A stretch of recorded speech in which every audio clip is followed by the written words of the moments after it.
Hello dear students, आज मैं आपके लिए जो वीडियो बनाने जा रहा हूँ इसके अंदर हम पढ़ेंगे पीरियोडिक टेबल। आज का जो पीरियोडिक टेबल है उसके अंदर हम पढ़ते हैं देयर आर टोटल 118 एलिमेंट्स। अब ऐसे 118 एलिमेंट्स को याद करके उनकी प्रॉपर्टीज़ को लर्न करना बहुत ही मुश्किल काम है। पीरियोडिक टेबल के अंदर क्या किया गया है, ग्रुप्स और पीरियड्स के अंदर एलिमेंट्स को अरेंज किया गया है। इस हिसाब से अरेंज किया गया है कि जिन एलिमेंट्स की प्रॉपर्टीज सिमिलर हैं उनको एक ही ग्रुप में जगह मिले, जैसे lithium, sodium, potassium, rubidium, caesium, francium. ये सब एक ही ग्रुप के मेंबर हैं क्योंकि इनकी प्रॉपर्टीज आपस में मिलती हैं, सिमिलर प्रॉपर्टीज़ हैं। इसी तरह beryllium, magnesium, calcium, strontium, barium, radium, इन सबको एक ही ग्रुप में जगह मिली है क्योंकि इन सबकी प्रॉपर्टीज आपस में मिलती हैं। पीरियोडिक टेबल क्या है? Periodic table is a systematic arrangement of different elements in groups and periods such that elements with similar properties are grouped together. जिनकी प्रॉपर्टीज आपस में सिमिलर हैं उनको इकट्ठी जगह मिली हुई है। जैसे आप ऐसे भी मान सकते हैं, एक सिंपल सा एग्जांपल, जैसे स्कूल के अंदर आप प्रेयर करते हैं तो प्रेयर में आपको जो पीटी टीचर है वो ये बोलते होंगे भी जिनकी हाइट कम है वो आगे खड़े होंगे, जिनकी हाइट बड़ी है वो पीछे खड़े होंगे। छोटे से बड़े की तरफ। उसी तरह यहाँ पर एक तरह से काम है कि जिनकी प्रॉपर्टी सिमिलर है उनको एक तरफ, जिनकी प्रॉपर्टी सिमिलर है वो दूसरी तरफ। आज जो आप पीरियोडिक टेबल पढ़ते हो उसको बोलते हैं long form of periodic table या मॉडर्न पीरियोडिक टेबल। बट आज से तकरीबन 200 साल पहले पीरियोडिक टेबल बनना शुरू हो गया था। उस टाइम पे जितने भी एलिमेंट डिस्कवर थे उसके हिसाब से। 1817 में सबसे पहले एक साइंटिस्ट थे डॉबरनियर, उन्होंने अपना एक लॉ दिया, डॉबरनियर लॉ ऑफ ट्राइएड्स। बट अब के हिसाब से ये इंपॉर्टेंट नहीं है तो सिर्फ आपको नाम बता रहा हूँ, इनकी डिटेल में हम नहीं जाएंगे। फिर एक आया न्यूलैंड लॉ ऑफ ऑक्टेव्स।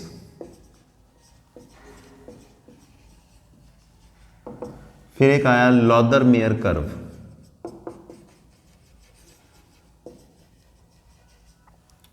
ये तीनों बहुत कुछ एक्सप्लेन नहीं कर सके, कुछ थोड़ी प्रॉपर्टीज इन्होंने बताई। मेजर जो ब्रेक थ्रू था उस टाइम पे तकरीबन 1868 के आसपास मेंडलीव साइंटिस्ट थे एक, उन्होंने दिया। उन्होंने क्या बोला? Physical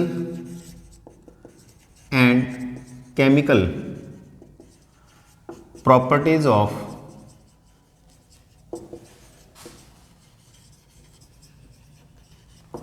different elements were function of their atomic wait. इसका मतलब क्या है? इसका मतलब यह है कि when elements were arranged in order of increasing atomic mass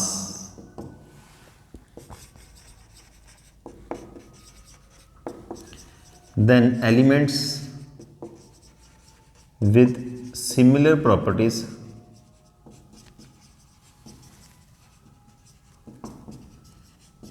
repeated after certain regular interval।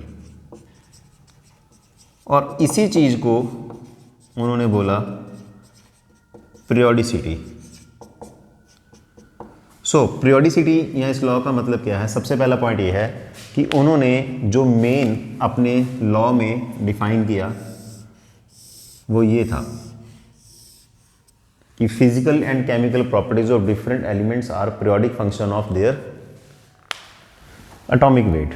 तो इन्होंने क्या किया? एलिमेंट्स को अरेंज किया in order of increasing atomic मास।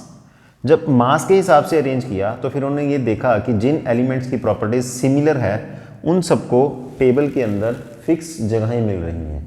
और उनकी कुछ कुछ इंटरवल के बाद रेपिटेशन भी हो रही है। वो इंटरवल के बारे में आपको डिटेल से भी समझाऊंगा। इस डेफिनेशन को बोलते हैं मेंडलीव पीरियोडिक लॉ। सो अगर आपको पूछनी है what is Mendeleev periodic law, तो व्हाट इज मेंडलीव यहां तक लिख सकते हैं आप, they are increasing atomic weight. इसके बाद ब्रीफ में आपको ये भी बताता हूं कि उनके टेबल में कितने ग्रुप्स या कितने पीरियड थे। देखिए टाइम टू टाइम मेंडलीव ने अपने टेबल को मॉडिफाई किया। ये जो मैं आपको बता रहा हूँ जो मॉडिफाइड टेबल, उसके हिसाब से बता रहा हूँ कि मेंडलीव के टेबल में total there were 9 groups named as 0, 1, 2, 3, 4, 5, 6, 7 and 8। इसमें से जो 1 to लेकर 7 हैं ये फर्दर दो में बटे हुए हैं, ए बी। सो देखा जाए तो 7 ये 7 2 14, 15 और 16 नए पीरियोडिक टेबल के अंदर टोटल अपने पास ग्रुप्स हैं 18। सो मेंडलीव के हिसाब से उस टाइम पे भी 16 ग्रुप्स उसने डिफाइन कर दिए थे और उन्होंने उस टाइम पे ये बोला कि there are 7 horizontal rows called periods, 9 groups 7 periods. Mendeleev के टेबल के बहुत फायदे थे उस टाइम पे जब वो टेबल आया, कुछ एलिमेंट्स डिस्कवर नहीं थे तो मेंडलीव ने अपने टेबल में उनके लिए जगह छोड़ी और जो कि बाद में डिस्कवर हुए। जैसे एक एग्जांपल देता हूँ आपको, उन्होंने एल्युमिनियम के बाद अपने टेबल में जगह छोड़ दी क्योंकि एल्युमिनियम के बाद जो अगला एलिमेंट था वो वहाँ पर डिस्कवर नहीं था। इसका नाम उन्होंने उस टाइम पे दिया इक्का एल्युमिनियम।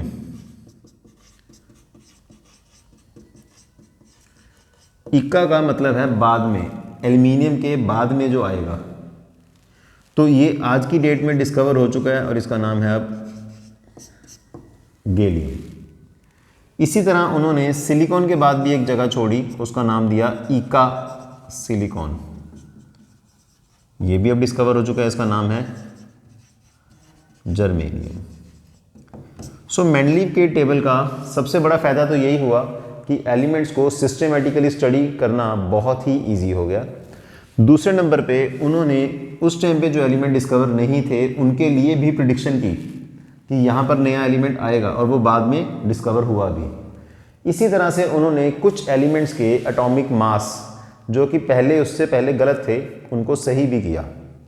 इसमें भी आपको एक एग्जांपल दे सकता हूँ, जैसे बेरिलियम है। बेरिलियम का जो मास है पहले कंसीडर किया जाता था 13, बट उन्होंने उसकी करेक्शन की, वैलेंसी की और बताया कि इसका मास 13 नहीं 9 आएगा। सो ये तो थे मेंडलीव के पीरियोडिक टेबल के एडवांटेजेस। बट मेंडलीव के पीरियोडिक टेबल में आज वाले टेबल के हिसाब से बहुत सारी कमियां भी थी। कमियां ये थी क्योंकि इनका जो टेबल था वो बेस्ड था ऑन एटॉमिक मास। तो अगर एटॉमिक मास के हिसाब से मैं एलिमेंट्स को अरेंज करता हूँ तो जो आइसोटॉप्स हैं, आइसोटॉप्स मीन्स जैसे कार्बन है, कार्बन 6 12, कार्बन 6 13, कार्बन 6 14, तो इन सबको अलग अलग जगह नहीं मिलनी चाहिए, पर पीरियोडिक टेबल में तो कार्बन को एक ही जगह मिली हुई है। मतलब अगर मेंडलीव का पीरियोडिक सही था टेबल तो उनको ये डिफाइन करना चाहिए था ना कि आइसोटॉप्स को यहाँ तो 3 जगह मिलेंगी, अगर वो एक दे रहे हैं तो फिर वो एक ही क्यों दे रहे हैं। सो ऐसी और भी काफ़ी सारी लिमिटेशन, जैसे एक और लिमिटेशन है पोजीशन ऑफ हाइड्रोजन, वो जस्टिफाई नहीं कर सके। पोजीशन ऑफ हाइड्रोजन आज भी जस्टिफाइड नहीं है। जो मॉडर्न पीरियोडिक टेबल है उसके अंदर भी ये लिमिटेशन है कि हाइड्रोजन की प्रॉपर्टी ग्रुप 1 से भी मैच करती है, ग्रुप 17 से भी मैच करती है, तो उसको रखा हमने किस में है, 1 में। फिर जो वो और नहीं बता सके अपने को, वो क्या नहीं बताया उन्होंने, position of lanthanoids and actinoids. ये जो प्रॉब्लम है ये आज तक बरकरार है। जो मॉडर्न पीरियोडिक टेबल है उसमें भी आप देखते होंगे नीचे ही लेंथेनॉइड्स और एक्टेनॉइड्स को जगह मिली है, मेन बॉडी के अंदर लेंथेनॉइड एक्टेनॉइड्स को जगह नहीं मिली है। फिर इनका एक ग्रुप 8 था, ग्रुप 8 के अंदर जो एलिमेंट्स थे वो सारे 3-3 के ग्रुप में रखे गए थे। तो एक ही ग्रुप में एलिमेंट को 3-3 क्यों रखा गया, इसको वो एक्सप्लेन नहीं कर सके। जैसे आयरन, कोबाल्ट, निकल, ये सब ग्रुप 8 में थे, तो इन तीनों को एक ही ग्रुप में क्यों रखा।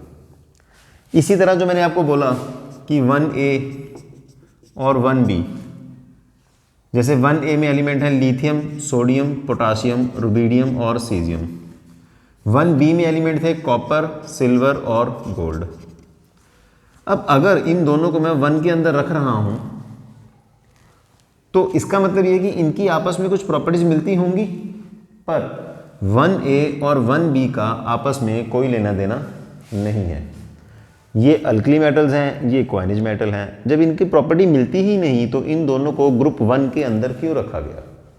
तो ये सारी की सारी लिमिटेशंस दूर होंगी नए टेबल में, जिसका कि नाम है मॉडर्न पीरियोडिक टेबल।